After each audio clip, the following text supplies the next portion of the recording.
हाँ साथियों नमस्कार। गोमती अकेडमी सुल्तानपुर में आपका हार्दिक स्वागत है। आज हम भारतीय पॉलिटी के भारतीय संविधान के एक नए अध्याय राज्य मंत्रिपरिषद, जैसा हम बता रहे कि आपको क्रमबद्ध से भारतीय संविधान का वीडियो दे रहे हैं, उसी कड़ी में हम आपको अगला वीडियो राज्य मंत्रिपरिषद के विषय में देंगे। तो राज्य जैसे हमने केंद्र के विषय में जो जो चीज़ें बताई थी, जैसे आप समझिए जो हमने केंद्र में बताया था वही सेम चीज आपके राज्य में है, कुछ डिफरेंस है जिस पे चर्चा करते हुए चल रहे हैं। तो आप हमारे चैनल को सब्सक्राइब कर लीजिए, बेल दबा के ऑल को क्लिक कर लीजिए, जिससे सभी नोटिफिकेशन आपको मिलता रहे। हमको कमेंट भी करिए, अधिक से अधिक हमारे वीडियो को शेयर भी करिए, लाइक भी करिए। देखिए हम अब मेहनत करके आपके परीक्षा के दृष्टिकोण से वीडियो बना रहे हैं। पूरा वीडियो आप देख लेंगे। आने वाला जो एग्जाम है, चाहे PCS हो, चाहे BO का एग्जाम हो, SI का एग्जाम हो, कोई भी एग्जाम हो, और स्पेशली जो TGT PGT का एग्जाम होने वाला है, अभी डेट नहीं आई है, बहुत जल्द ही डेट आ जाएगी। सिलेक्शन उन्हीं का होगा जो अभी लगे हैं। एग्जाम की तारीख इंतजार करने से सिलेक्शन नहीं होता। अगर आप अभी से लगे हैं तो चाहे पेपर अक्टूबर में हो, चाहे पेपर नवंबर में हो, चाहे पेपर दिसंबर में, पेपर चाहे जब हो, अगर अभी से आप लगे हैं, पूरा सिलेबस क्लियर है, प्रैक्टिस आप बराबर किए, जब एग्जाम डेट आएगी उस समय आप अधिक से अधिक रिवीजन और प्रैक्टिस करके आराम से सिलेक्शन लें। तो कहने का मतलब है कि जो है कि केंद्र के विषय में हम जो चीज़ें बताए हैं वही चीज़ें राज्य के विषय में सेट बैठती हैं। जो राज्य पढ़ा रहे हैं उसमें हम आपको विधानमंडल, विधानसभा, विधान परिषद और राज्यपाल के विषय में बता दिए हैं। विधानमंडल की जो संरचना है उस पर विस्तृत व्याख्या की गई है कि विधानसभा में मुख्यमंत्री का क्या कैसे रोल है, उनकी शक्तियाँ क्या है, उस पर लगभग सारा क्लियर हो गया है। और विधान परिषद कहाँ कहाँ पर विधान परिषद है और राज्यपाल, इन सब चीज़ों की चर्चा कर ली गई है। अब बचा है हमारा राज्य मंत्रिपरिषद। मुख्यमंत्री में लगभग इसको पूरा कर दिया गया है। इसको होने के बाद अंतिम वीडियो बचेगा उच्च न्यायालय। उच्च न्यायालय के बाद फिर हम आपको स्पेशली कौन से संवैधानिक निकाय हैं, जैसे संघ लोक सेवा आयोग, निर्वाचन आयोग, इन सब की चर्चा की जाएगी। उसके बाद कौन से गैर संवैधानिक है, जैसे योजना आयोग, ये सब NDC, ये सब चीज़ों की विस्तृत चर्चा की जाएगी। फिर और महत्वपूर्ण बिंदु पर पूरा कंप्लीट भारतीय संविधान का वीडियो हम आपको देंगे। तो आप हमारे चैनल को सब्सक्राइब जरूर कर लीजिए, उसको कमेंट हमको जरूर करते रहे, जिससे पता चले कि आपको लाभ मिल रहा है कि नहीं मिल रहा है। चलिए मंत्रिपरिषद देखिए केंद्र, जैसा हम बताए ना, केंद्र के विषय में आप जो पढ़े हैं कि जो व्यवस्थाएं केंद्र में हैं, जहाँ संसद है तो यहाँ विधानमंडल है, वहाँ लोकसभा है तो यहाँ विधानसभा है, वहाँ राज्यसभा है, यहाँ विधान परिषद है, वहाँ राष्ट्रपति है, यहाँ राज्यपाल है। मंत्रिपरिषद जैसे केंद्रीय मंत्रिपरिषद है, सेम वही स्थिति राज्य मंत्रिपरिषद का है। तो जो भारतीय संविधान में संसदीय व्यवस्था है, कौन सी व्यवस्था है? संसदीय व्यवस्था। जो संसदीय व्यवस्था भारतीय संविधान में है वह व्यवस्था राज्य के लिए भी है। जो संसदीय व्यवस्था केंद्र के लिए है वही राज्य के लिए भी है। ये सब आप याद कर लीजिए। भारतीय संविधान की शासन व्यवस्था कैसे? संसदीय। और जो संसदीय व्यवस्था केंद्र के लिए है वही सेम संसदीय व्यवस्था राज्य के लिए भी है। यहाँ पर कंफ्यूज होने की जरूरत नहीं है।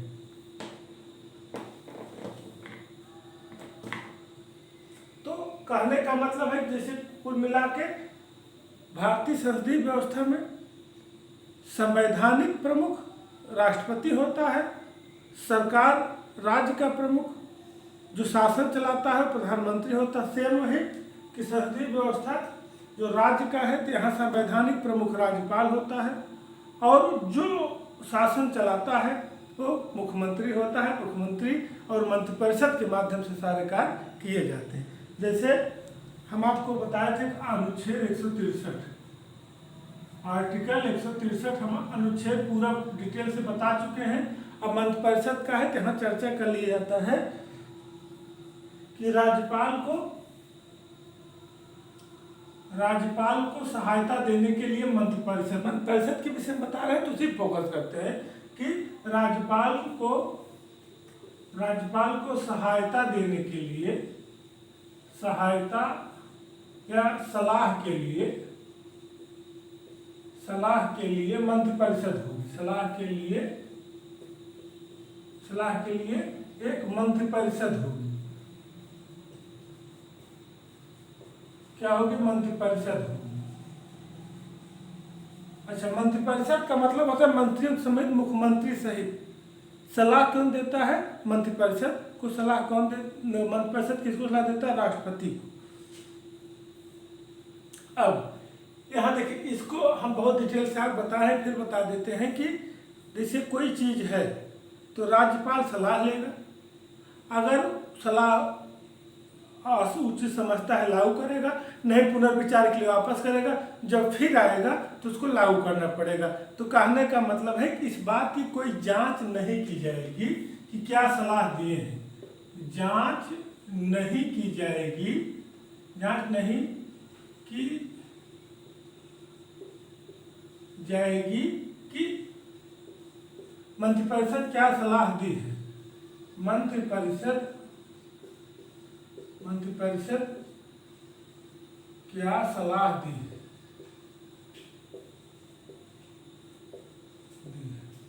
यह गोपनीय रहेगा।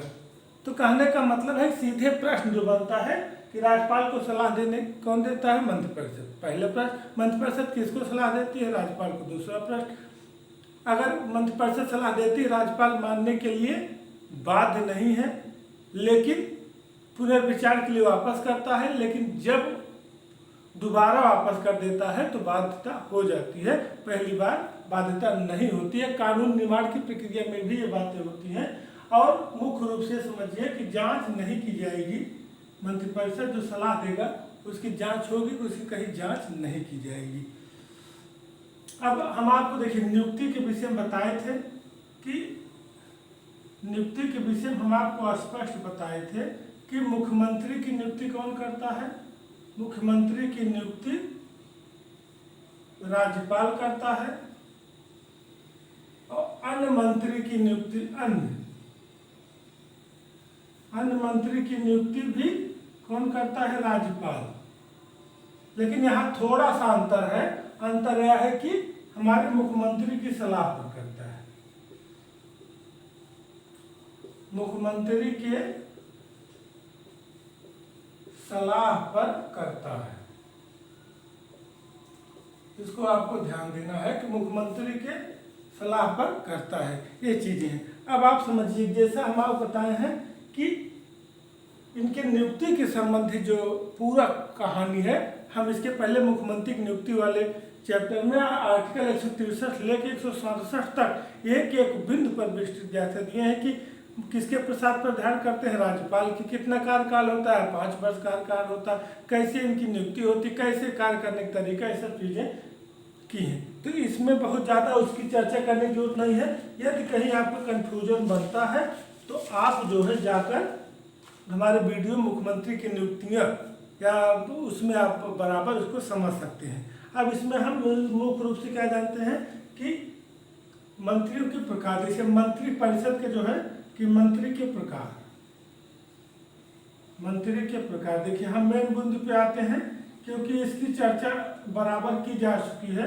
पहला, कैबिनेट में 3 प्रकार के मंत्री होते हैं। जैसे केंद्र में, केंद्र की तरह एकदम सेम केंद्र सरकार की तरह व्यवस्था है, केंद्र सरकार की तरह सेम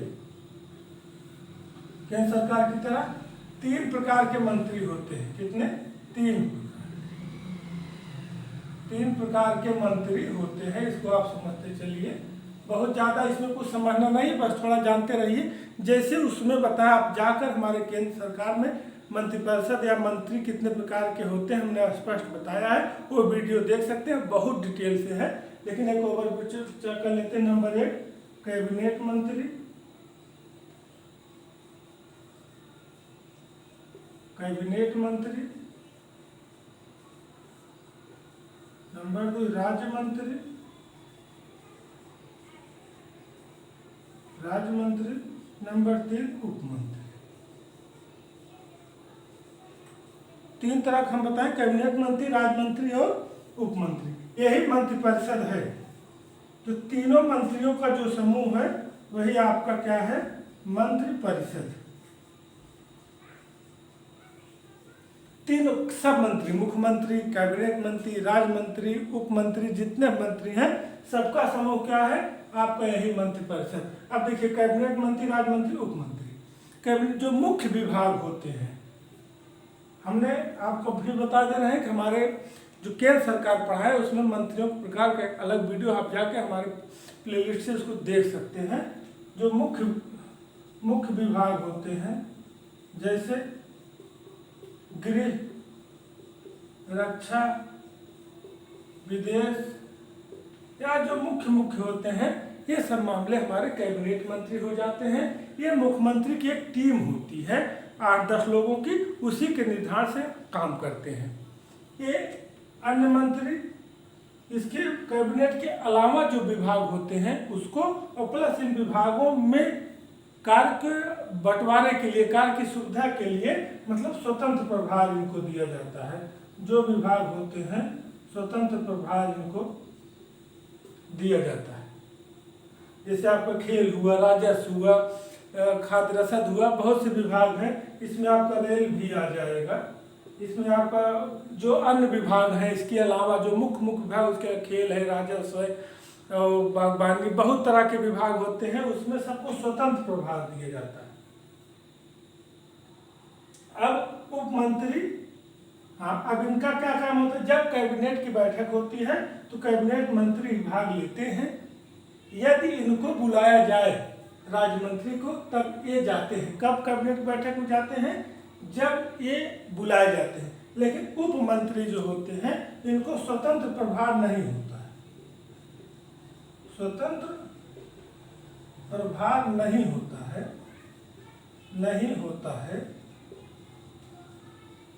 ये समझिए कि ये सहयोगी होते हैं। ये कैबिनेट मंत्री, कैबिनेट प्लस राज्य मंत्री के सहयोगी होते हैं, राज्य मंत्री के सहयोगी होते हैं। तो कैबिनेट मंत्री राज्य मंत्री के सहयोगी होते हैं। और एक मुख्य, कैबिनेट की बैठक में भाग नहीं लेते हैं। कैबिनेट के बैठक में भाग नहीं लेते हैं। अब आप समझ लीजिए, जब कैबिनेट मंत्री सीधे आप समझिए, मुख्य जो विभाग होते हैं ये अपने विभाग के पूरे फुल पावर में होते हैं, कैबिनेट की बैठक में भाग लेते हैं, ये कैबिनेट मंत्री होते हैं। राज्य मंत्री ये स्वतंत्र प्रभार होता है, अपने विभाग के मुखिया होते हैं। ये कैबिनेट की बैठक में भाग लेते हैं बुलाए जाने पर। सीधी सी बात हो गई। उप मंत्री कैबिनेट मंत्री और राज्य मंत्री के सहयोगी होते हैं, कैबिनेट बैठक में भाग नहीं लेते हैं, इनको स्वतंत्र प्रभार नहीं होता है। आप कहने का मतलब यदि प्रश्न बने कि कैबिनेट की बैठक में कौन कौन भाग लेता है, तो कैबिनेट मंत्री, राज्य मंत्री, क्योंकि बुलाए जाने पर जाते हैं। तो रहा मंत्रिपरिषद की संरचना। इसमें एक चीज और इम्पोर्टेंट है, सामूहिक उत्तरदायित्व और व्यक्तिगत उत्तरदायित्व। इसको आप समझ लीजिए, उसके बाद लगभग ये चैप्टर आपका क्लोज हो जाएगा।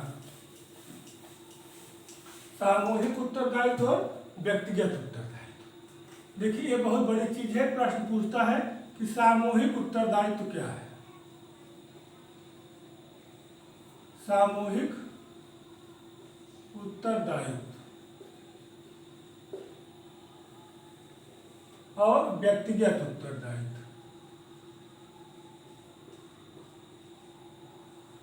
व्यक्तिगत उत्तरदायित्व,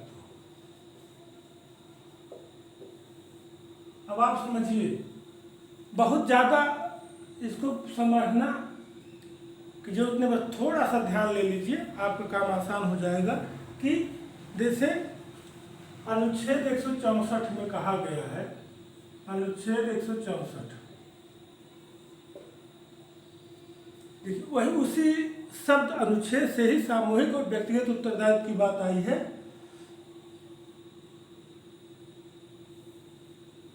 कि मंत्रिपरिषद मतलब सभी मंत्री, मंत्रिपरिषद राज्य विधानसभा के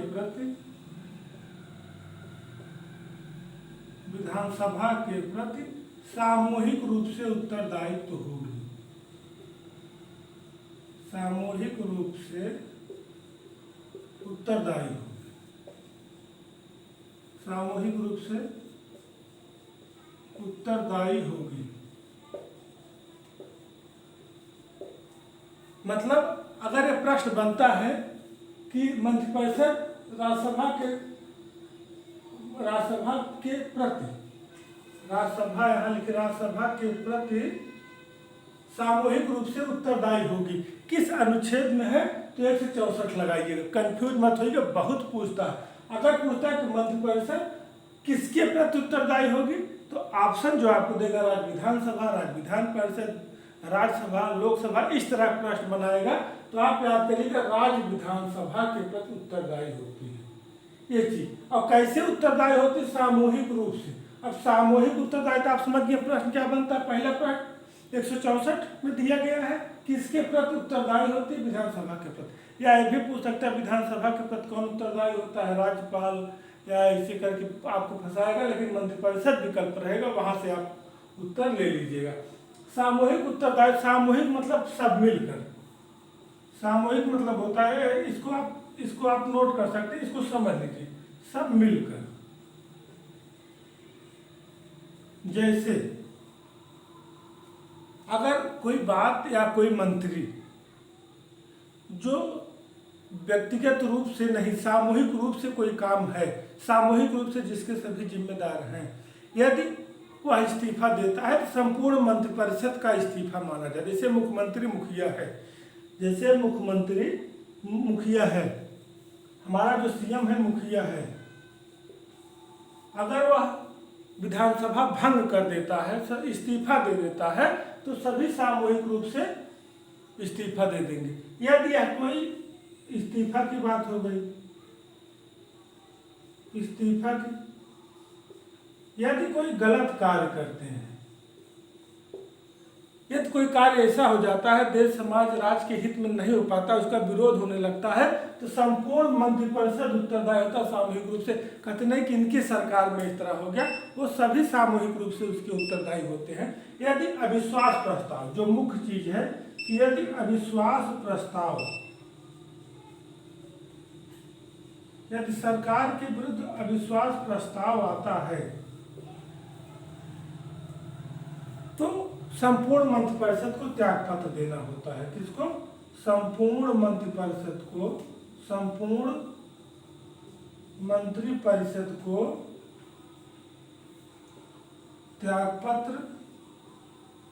त्यागपत्र देना होता है। समझ रहे बात हमारी? मतलब जो काम है सभी सामूहिक रूप से, जितने मंत्री हैं सब सामूहिक रूप से जिम्मेदार होंगे। जैसे काम चल रहा है, विपक्षी दल हावी हुआ, अविश्वास प्रस्ताव आया, राज्यपाल संतुष्टि दे दिया, एक मंत्री नहीं संपूर्ण मंत्रिपरिषद, संपूर्ण मंत्रिमंडल सामूहिक रूप से उत्तरदायी होगा और सरकार गिर सकती है, नए चुनाव की घोषणा हो सकती है, या बड़े विपक्षी दल को सरकार बनने के लिए राज्यपाल आमंत्रित कर सकता है। इन सब बातों का आप ध्यान में रखिए। यदि कोई काम होता है और उसे देश समाज हित में नहीं, विरोध होता है, सरकार गिरने की नौबत आती है, मुख्यमंत्री इस्तीफा देता है, सरकार भंग होती है, तो एक मंत्री नहीं संपूर्ण मंत्रिपरिषद उसके लिए उत्तरदायी होगा। अब उसी में इसके बाद इसी के साथ व्यक्तिगत उत्तरदायित्व की बात की गई है। व्यक्तिगत, यदि किसी मंत्री का कृत्य सही नहीं है, यदि किसी मंत्रिपरिषद के सदस्य का, मतलब मंत्री का कृत्य कार्य, कृत्य मतलब उनका जो कार्य है, उनका जो वर्क है, यदि सही नहीं है, तो व्यक्तिगत इस्तीफे की भी मांग की जा सकती है। व्यक्तिगत इस्तीफा की मांग की जा सकती है, और व्यक्तिगत रूप से वह इस्तीफा भी दे सकता है। व्यक्तिगत रूप से मतलब अकेले, व्यक्तिगत मतलब अकेले भी इस्तीफा दे सकता है, अकेले इस्तीफा दे सकता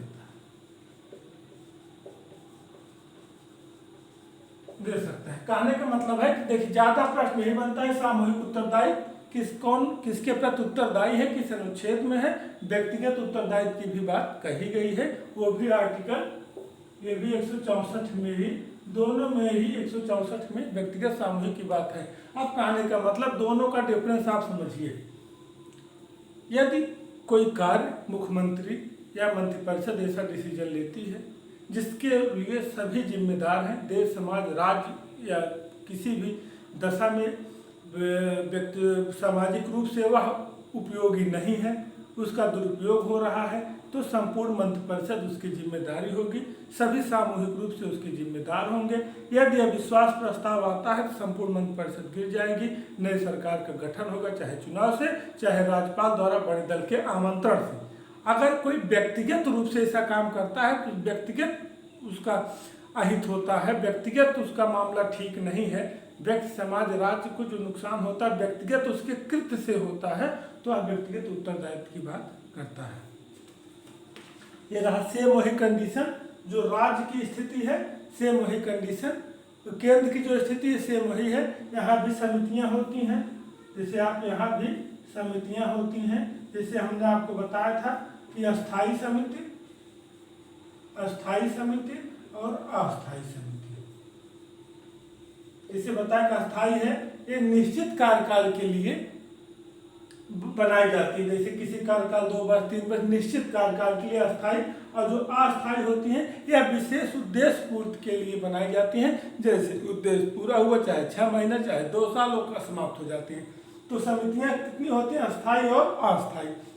आप हमारे सरकार की जो समितियां हैं उससे संबंधित हम आपको वीडियो एक दिए हैं कि सरकार की समितियां, जिसमें प्राक्कलन समिति, जैसे इसमें अस्थाई में आपका लोकलेखा समिति, लोकलेखा समिति, प्राक्कलन समिति और सार्वजनिक उपक्रम समिति, इन सब की हमने आपको बहुत डिटेल से चर्चा की है। जो स्थिति केंद्र की है वही स्थिति से राज्य की है, कितने सदस्य होंगे, बस वही है, ध्यान देना है, जहाँ लोकसभा है वहाँ विधानसभा हो जाएगा, जहाँ राज्यसभा है वहाँ विधान परिषद हो जाएगा। इस तरह की स्थितियाँ होती हैं। तो कहने का अस्थायी समिति किसी भी उद्देश्य के लिए, जैसे अभी बाढ़ आया तो बाढ़ के लिए समिति बन गई, जैसे अभी सूखा घोषित हो रहा है, सूखा समिति बन गई, इसके एक अध्यक्ष, सदस्य, मेंबर, इसके अध्यक्ष, उपाध्यक्ष, इस तरह मेंबर बन गया, कार्य समाप्त हुआ, ये समाप्त हो गया। तो कहने का मतलब है कि ये सब चीज़ें चलता रहता है। व्यक्तिगत हमको जाना है कि मंत्रिपरिषद के विषय में हम आपको जो बताए हैं कि जो मंत्री हैं, अब आप देखिए सीधे सीधे पॉइंट पे आ जाइए कि मंत्रिपरिषद के विषय में जो भी मंत्री हैं सबके समूह को मंत्रिपरिषद कहा जाता है। 3 तरह के मंत्री होते हैं, कैबिनेट मंत्री, राज्य मंत्री, उप मंत्री। मुख्य विभाग कैबिनेट मंत्री, स्वतंत्र प्रभार राज्य मंत्री, दोनों के सहयोगी उप मंत्री होते हैं। ये अपने अपने विभाग का कार्य संचालन करते हैं, देश, समाज, राष्ट्र के हित में कार्य करते हैं और जनता के विकास का मुख्य उद्देश्य लेकर कार्य को करते हैं। और यदि कोई कार्य ऐसा होता है कि संपूर्ण मंत्रिपरिषद को सामूहिक रूप से उत्तरदायी होकर इस्तीफा देना पड़ता है, अविश्वास प्रस्ताव होता है तब भी, कार्यकाल समाप्त होता है तब भी, अगर कोई व्यक्तिगत कृत्य भी गलत है तो व्यक्तिगत उत्तरदायित्व की भी बात कही जा सकती है। बस इतना है। अब हमारा राज्य से संबंधित चैप्टर लगभग क्लोज होता है। अब बचता है इसमें उच्च न्यायालय। उच्च न्यायालय कल हम आपको उच्च न्यायालय का वीडियो 1-2 वीडियो में दे देंगे। उसके बाद महत्वपूर्ण जो इम्पोर्टेंट चीज़ें हैं जो संवैधानिक है, गैर संवैधानिक है, उस पर चर्चा की जाएगी। तो आप हमारे चैनल को सब्सक्राइब जरूर कर लीजिए, अधिक से अधिक शेयर करते रहिए। परीक्षा के दृष्टिकोण से बहुत महत्वपूर्ण है, समय निकाल के देखिए। जय हिंद, जय भारत।